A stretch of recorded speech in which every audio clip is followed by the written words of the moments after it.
akal dibuat itu tidak akan masuk. Itu kalau akal ya, tidak akan masuk. Wah, ini adu domba ini. Bila adu domba kan jelas tidak manfaat, akan muncul madhurut. Maka boleh jadi langsung dibuang oleh rajanya yang tadi, jiwa tadi itu, akal itu, boleh jadi disimpan, tapi sekedar tersimpan. Nah, tergantung nanti apakah akal itu, al-aqlu ini mengambil sebuah keputusan,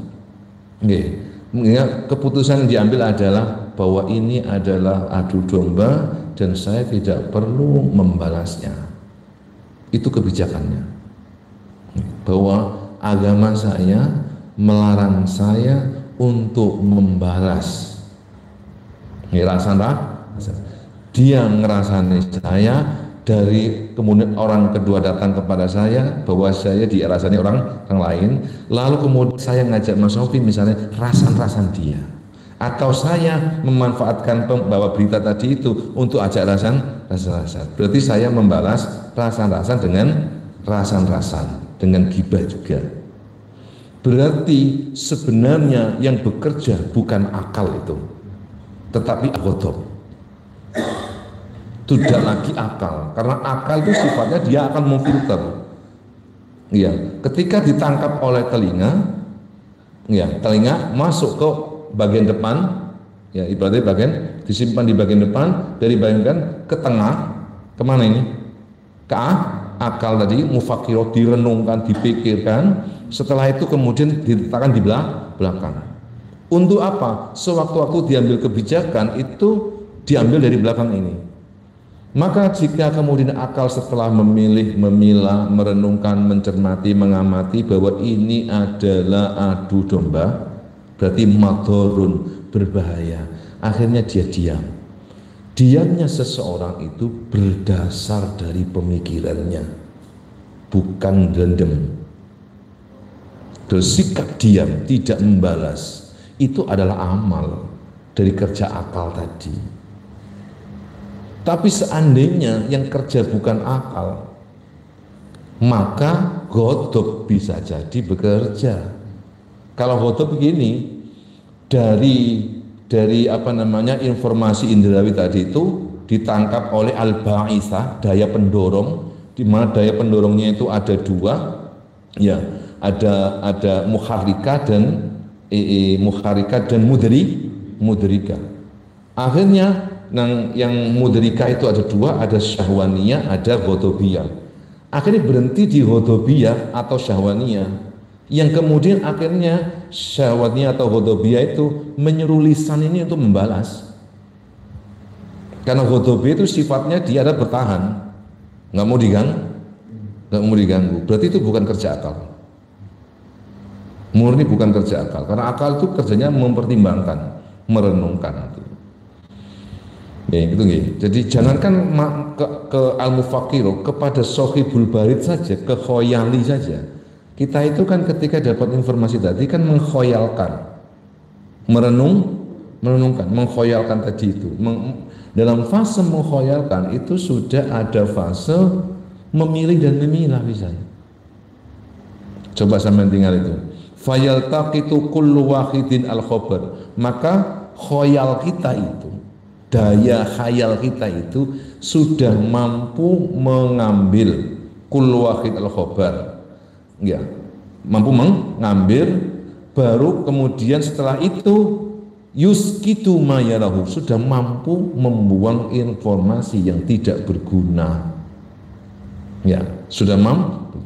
Berarti hanya informasi yang berguna saja yang kemudian diangkat ke akal tadi, mufakkir tadi, sing sampah-sampah dibuangi. Karena itu kerja akal. Mufakkir tadi itu luar biasa bagus. Karena itu sekarang gini, apakah dari telinga tadi langsung ditangkap oleh ghadab manusia? Apakah kemudian langsung ke khoyalinya lalu dikirim kepada raja atau al-mufakkir, daya pikirnya? Tergantung itu nanti yang bekerja dalam menanggapinya. Kalau yang kerjanya ghadab, maka ya seperti hewan jadinya kemarin itu. Tidak lagi seperti manusia. Kecenderungannya yang ngelawan dia. Kalau nggak ngelawan ya lari, tapi bukan berarti dalam arti karena merasa ini nggak baik, bukan. Baik. Karena itu wa kama annal a'mal, sebagaimana pekerjaan-pekerjaan allati yatawallaha al-maliku yang dilakukan oleh sang raja binafsi dengan dirinya sendiri, itu asyrafu, lebih mulia, mimma yasta'milu fihi ghairu, daripada yang dilakukan oleh selain raja tadi. Coba sekarang tingkat derajat kemuliaannya. Apa yang dilakukan oleh raja tadi itu jauh lebih mulia daripada apa yang dilakukan oleh Sohibul Barid, ya, daripada apa yang dilakukan oleh reporter atau jawasis. Kalau dalam unsur otak kita, apa yang dilakukan oleh mufakiro sebagai seorang raja, penentu kebijakan, itu lebih mulia dibanding dengan apa yang dilakukan oleh daya khoyaliyah bagian depan. Gitu. Apa yang dilakukan oleh daya khoyaliyah itu lebih mulia daripada daya natiko amilah. Itu semua tadi lebih mulia daripada hawas, seluruh indera, seluruh anggota tubuh. Artinya itu, apa yang dikerjakan oleh mufakiro, akal manusia, itu jauh lebih mulia daripada apa yang dilakukan oleh anggota tubuh manusia itu sendiri. Karena anggota tubuh tidak bisa mengendalikan dirinya sendiri karena dia ada instrukturnya dari atas.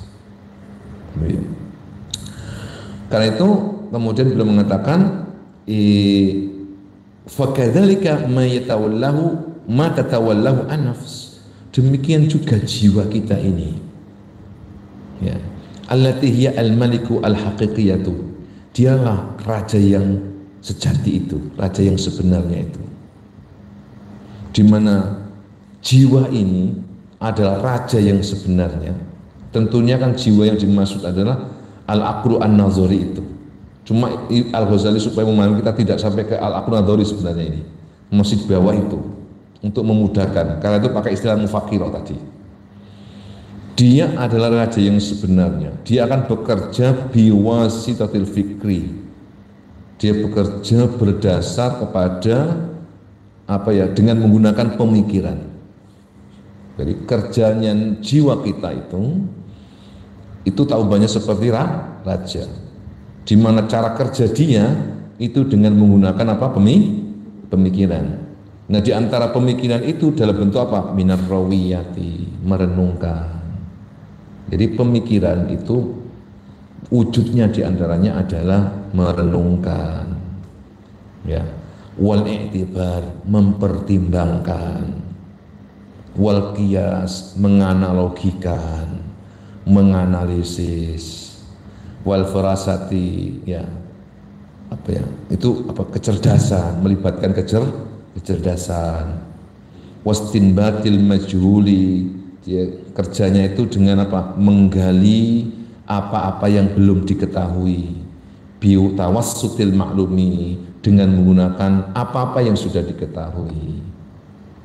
Jadi menggali sesuatu yang belum diketahui melalui apa-apa yang sudah